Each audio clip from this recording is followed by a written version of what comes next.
1912 wordt te rieden. De fietsoverstedentocht. Op 1 dag bij alle Overstedendel. Een afstand van maar liefst 240 kilometer. Nou doggen de zo'n 15.000 mensen mooi. Maar in het begin wie de belangstelling maar liets. En 1964 wien er zelfs maar 300 inschrijvings.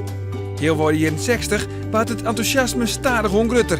En in 1978 waren er voor het eerst 10.000 deelnemers teld. Evert van Bentum, hij wint de Overstedentocht. De enige echte Overstedentocht zorgen in de jaren 84 en 86 voor een extra boost. Meer dan 10.000 potentiële deelnemers moesten zelfs teleurgesteld worden.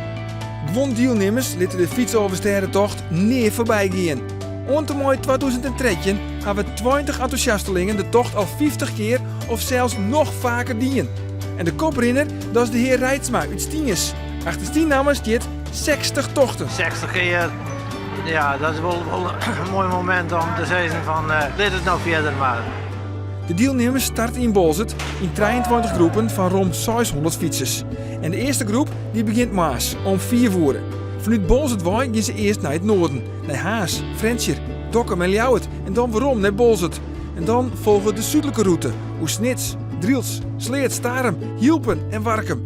En om 12 uur vannacht hebben de deelnemers de gelegenheid om haar in Bolzert op de finish te melden.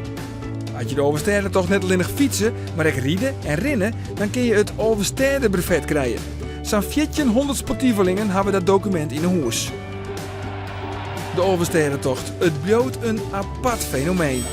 Je kunt hem rijden, fietsen en rennen, maar vanzelfs ook nog steppen, motorrijden, kanoën, stand-up pedaliers, zinnenboord varen, klunen, zielen of uitzitten in een oldtimer.